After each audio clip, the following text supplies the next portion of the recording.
So first of all, my name is Constable Claude Chancy. I'm from Winnipeg Police Service Public Information Office. We're going to be touching on a few items today, mainly dealing with distraction theft incidences that we've seen arise in the last little while. Allow me to go back a little bit to a release that we put out at the beginning of August. In that particular instance, we had a 29-year-old male in the 500 block of Toronto Street who was walking his dog. At that time, the suspect approached him carrying costume jewelry as a gift, a common tactic used by traveling jewelry scam and distraction crime groups. The suspect used a distraction technique to remove a valuable gold chain from the man's neck and replace it with a fake one. After realizing that was happening, the man confronted the suspect. The suspect fled in a vehicle, causing the man to fall and sustain minor injuries. So we see that little bit of elevation in physicality and violence in these incidences as well. So at that time, the Major Crimes Unit had undergone an investigation. It did identify a man by the name of Unit Vasily Bivolarou. He's a 31-year-old male. We have those pictures available in the releases in front of you and also on our streaming services and online social media as well. So this Mr. Bivolarou is still in the wind. We're still looking to locate him, and we're asking for the public's assistance if they have any information that would lead to the location of this male and the subsequent arrest. Now we'll go into something more recent, dealing with the three incidences that happened more recently in the last couple of weeks. So again, these are investigations by the Major Crimes Unit. And they happened primarily in the south end of the city. As previously released, these criminals often use different distraction techniques to steal money, wallets, and jewelry from unsuspecting victims. In past incidents, suspects approached elderly victims outside retail stores and in surface parking lots. The suspects are now attending residential neighborhoods and approaching victims on or near their property. So that is something of great concern to us as well. The encounters are becoming increasingly aggressive and physical in nature. So during the month of September 18th, we had a dark-colored SUV pull up to a residence on Drake Boulevard in St. Boniface. And under the guise of praying for an ill family member, which is the distraction, a female suspect placed fake jewelry in the victim's hand and stole 2 rings and a necklace from the victim that they were wearing. September 23rd, in Bridgewater, a SUV pulled up to a victim on Bridgeland Drive South. One of the suspects approached, attempted to hug the victim, which is the distraction technique, and stole a bracelet off the victim. September 27, an elderly couple who was walking around John Bruce Road in Royalwood was approached again by a vehicle. A male suspect approached the male victim, while the female suspect attempted a close physical encounter with the female victim, replacing the jewelry she was wearing with counterfeit jewelry. These suspects in those 3 incidents appear to be South Asian and spoke Hindi in 2 of those incidents. So investigators believe the suspects are targeting elderly victims that are not fluent in English and whom they have identified as wearing high-valued gold jewelry. So this is the point that we want to make perfectly clear, is that these individuals are very, very good at what they do. Not only in the distraction techniques that they're using, but even identifying the quality of the jewelry that their victims are wearing. The traveling distraction crime group travel intraprovincially using rental vehicles, typically with Quebec, Alberta, or BC license plates. That's not to say that you might not find other license plates, but typically they're from out of province. From previous investigation, this group is known to use motel on the outskirts of the city and in rural areas. They use that as their base of operation and commit thefts within nearby populated areas. Now, we do believe there may be other similar distraction theft incidences throughout the city that may have not yet been reported. This is really important. The Winnipeg Police Service reminds the public to be vigilant when encountering these groups and report these incidents to police so that they may be investigated, even if nothing has been stolen. We've received dozens of reports since March that are showing definitely that there is an increase in this happening, and not unlike similar incidents that have been reported throughout the country. We're talking about the same type of incidents here. So these individuals prey on the kindness of their victims. They're very approachable. They seem very friendly. It's almost having like a wolf in sheep's clothing, if you will. We're asking people to keep their jewelry well hidden. If approached in a similar manner, decline the request, disengage, and make a police report. There are other things that we probably would want to know as investigators. The suspect description, the details of the interaction, the make and the model of the vehicles, including the license plates. Those all can assist investigators. We don't normally ask people to take pictures of these incidents, but if you happen to have a picture of a vehicle or license plate or even the suspects, by all means, those are also very helpful to investigators. At this time, I'd like to open it up to questions to anybody who has any. So you're mentioning these, the earlier incident, the one that happened in August, and these latest incidents. Is it your belief that these are connected, or are they just similar incidents that you're bringing to the police? So they're similar incidences because the mode of operation is quite similar, and they involve both distraction and the theft of jewelry from victims that they're actually wearing. As far as these last three in the last couple of weeks, and the previous one where we're looking for the male with the warrant, those are not related, different group. Okay. And yeah, because the earlier incident happened in the West End. Yes. Now these latest ones are happening in the south end of the city.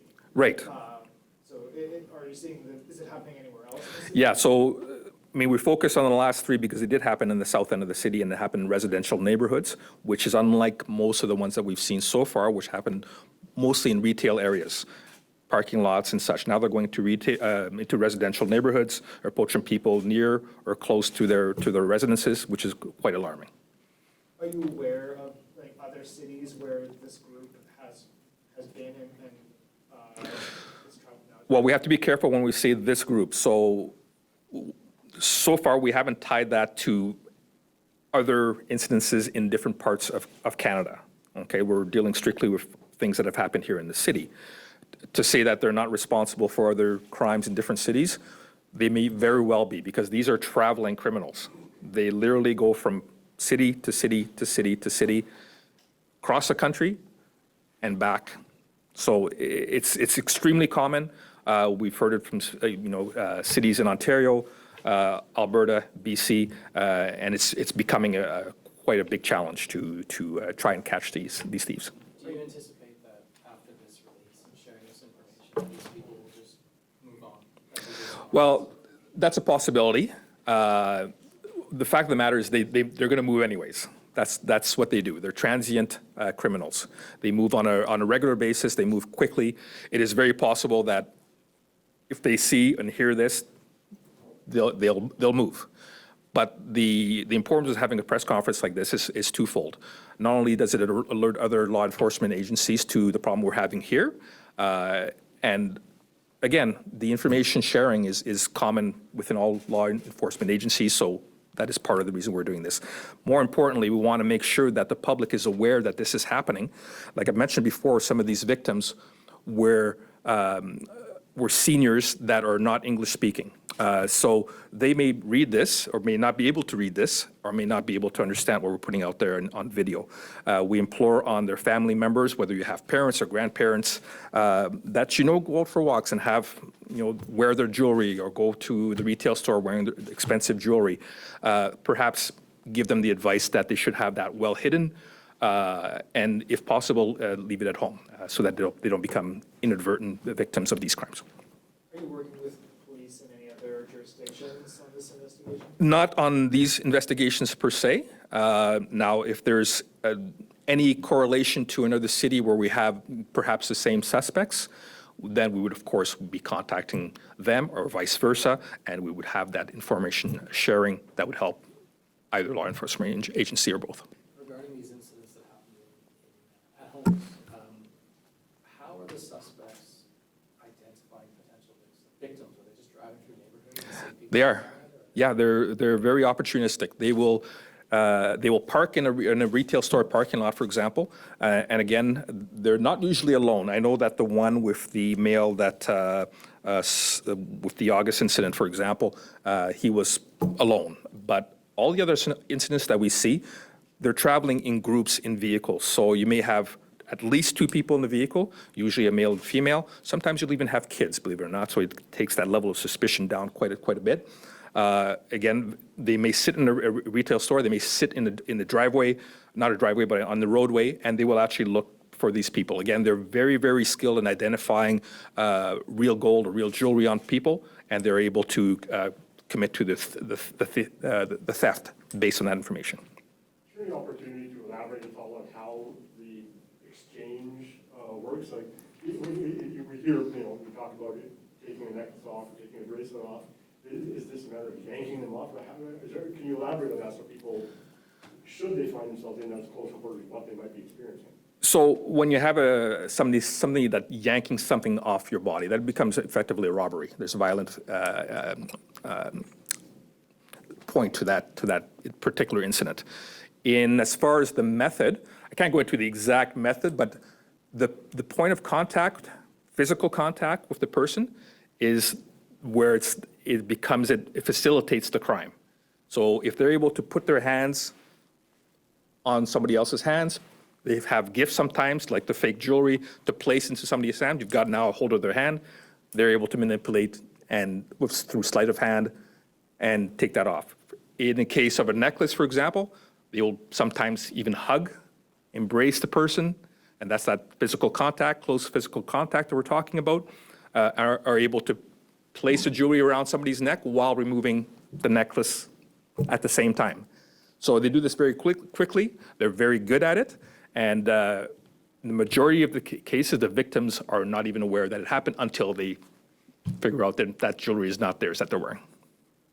So what about the children being used to lower suspicion as well? If there's children involved, is there any suspicion that this is, a couple family units coming together to carry out these crimes? Or how do you believe children get involved in something like that? Well, sometimes it's the actual family that's inside the SUV, or vehicle, whatever vehicle that they may be using. Now, we're not saying that this is a criminal organization at this point. The likelihood that it is and the potential that it is there. We're not at that point yet. But to answer your question about using the kids, again, it's to make the victims feel comfortable. You see little children around, you're going to feel comfortable. Even if you've given them a story that need gas to get home, again, they prey on the kindness of their victims. Yeah. And, we see this a lot traveling abroad, having to have backpacks that are secure, making sure you're aware that, anyone can distract you and pickpocket you. But with this increasing more here in Winnipeg, can we take any tips from other cultures who deal with this on a day-to-day basis? Well, I think it's always been a problem here too. It's just now we're just seeing just a rise in those incidents. And the only way to do that is actually to educate people and say, hey, this is happening. And that's what we want people to take from this, is that knowledge that these people these are crimes of opportunity, but they're planned. So these people know what they're doing. And if you are empowered by that information yourself, the likelihood of being a victim is greatly lessened. Some of these incidents were the rings or other jewelry were like wedding rings or anything of sentimental value? Yeah, that's a great question. So these items that they're stealing off the bodies of their victims are usually high-valued jewelry items that have a lot of sentimental value to the person. It can be wedding rings, it can be mementos, it can be gold that's been passed on from generation to generation. So these have a great importance and great value to the people that are wearing them. Presumably, then how can they steal this stuff they're selling? Well, we don't know, right? So if we're talking gold here, the one point about gold that makes it harder to find the original owner. If they're really well organized, they could easily melt all that gold down and then sell the gold. It's not going to be identifiable at that point.